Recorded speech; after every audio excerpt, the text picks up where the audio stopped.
ایک وقت کی بات ہے کہ ایک گاؤں میں ایک خان رہتا تھا جو اس کا سر گنجا تھا۔ لوگ اس کا سر گنج کی وجہ سے مذاق اڑاتا تھا اور اس نے بال اگانے کے لیے ہر طریقے کا علاج کیا۔ بابا حکیم سے اور ڈاکٹر سے بھی علاج کیا، لیکن اس کا بال کبھی نہیں آتا تھا۔ اس گاؤں میں ایک سیٹ بھی رہتا تھا جس کا نام سلطان تھا۔ اس کی ایک بیٹی تھی، وہ خان کو پسند تھی، لیکن اس کی سیٹ کی بیٹی خان کو نہیں چاہتی تھی۔ اور پھر ایک دن خان سیٹ کے گھر آتا ہے، تالی بجاتا ہے تو سیٹ باہر نکلتا ہے۔ یہ گنجے تو ہمارے گھر کے سامنے کیا کرتا ہے؟ ارے سیٹ، مجھے آپ سے بہت ضروری کام ہے، میں آپ کے گھر میں اندر آ سکتا ہوں؟ نہیں، تو ہمارے گھر کے اندر نہیں جا سکتے۔ ایک ٹکلے، ادھر بات کرو، کوئی بات ہے تو ادھر بتاؤ جلدی سے، مجھے کام ہے پھر۔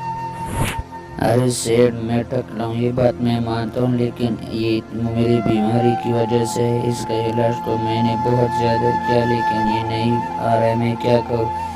مجھے تم سے ضروری بات کرنا ہے، گھر کے اندر کرنا ہے بیٹھ کے، تم ایک بار گھر کے اندر آنے دو۔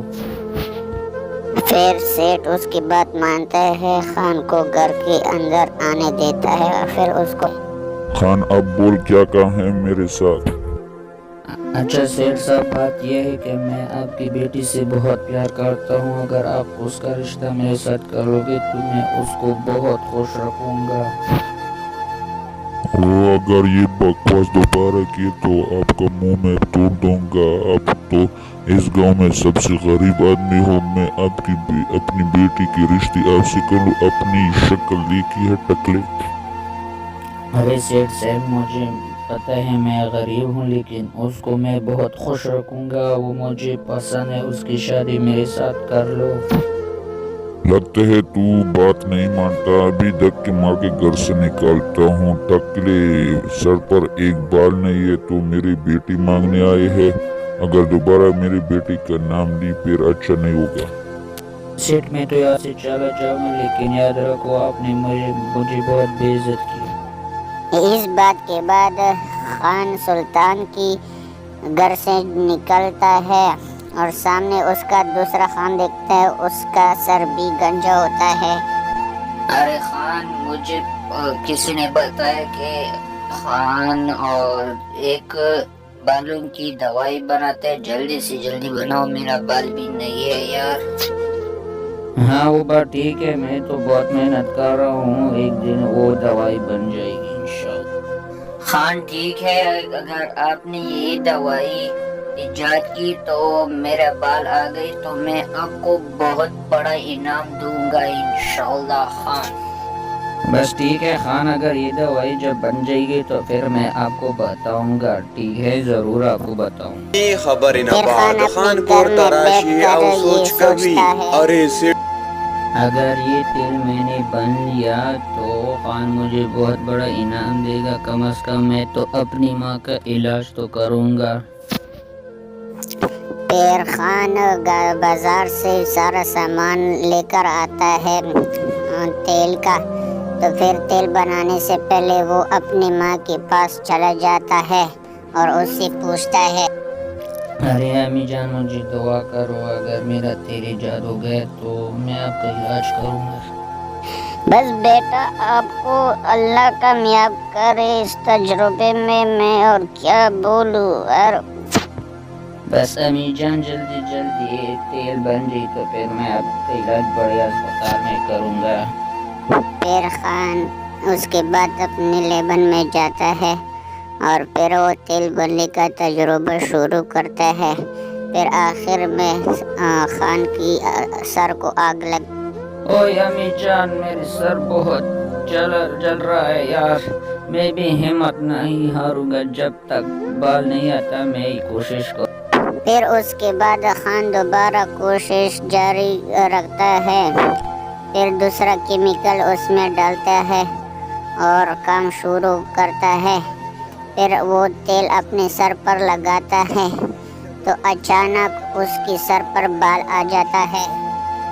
ارے اللہ پاک آپ کا لاکھ لاکھ شکر ہے، آپ نے میرا تجربہ ایجاد کیا۔ اب میں خان کے پاس جاؤں گا اور اس کو یہ تیل دوں گا، انعام حاصل کروں گا۔ اس کے بعد خان سیٹھ کے گھر آتا ہے اور اس کو بولتا ہے، سیٹھ آپ کے لیے میں نے یہ تیل ایجاد کیا، اب ایک بار اس کو استعمال کرو۔ پھر سیٹھ بھی اپنے بال پر یہ تیل لگاتا ہے تو تھوڑی دیر بعد اس کی بال بھی آتا ہے۔ خان آپ سے میں نے وعدہ کیا کہ آپ کو میں انعام دوں گا، تو میں آپ کو ایک گاڑی اور ایک گھر دوں گا، پر بس اب مزے کرو۔ بھائی نہیں خان، میں یہ گاڑی نہیں لوں گا، یہ میں نے پیسوں کے لیے نہیں کہ میں نے یہ ایک خان سیٹھ تھا اس کا غرور ختم کرنے کے لیے یہ سب کیا۔ پھر سیٹھ خان کو ایک گاڑی اور ایک گھر دیتا ہے۔ پھر کچھ دن کے بعد خان اپنے علاقے میں گاڑی میں گھوم رہا تھا تو سلطان دیکھتا ہے۔ لگتا ہے اس کا تجربہ ایجاد ہو گیا، اس سیٹھ نے اس کو گاڑی اور گھر بھی دیا، بال بھی اس کی آ گئی، اب میں اپنی بیٹی کی شادی سے کروں گا۔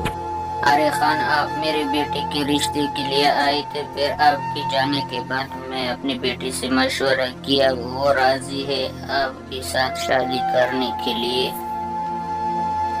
کون سی بیٹی، کون سی رشتہ، میں آپ کو تو نہیں جانتا، مالدار آدمی دیکھتے نہیں رشتے کی بات شروع کرتے ہیں، ہمارے یہاں سامنے سر جو ورنہ ماروں گا۔ پھر سیٹھ اپنی بات پر پچھتاوا ہو رہا ہے۔ تو دوستو یہ کہانی یہاں پر ختم ہو گئی۔ تو دوستو اس کہانی کا مطلب ہے کہ کسی آدمی کو نیچ مت دیکھو، نیچ نظر میں۔ اللہ پاک ایک آدمی کا ٹائم 1 منٹ میں چینج کر سکتا ہے۔ باقی یہ کہانی آپ نے خود دیکھی ہے۔ خدا حافظ۔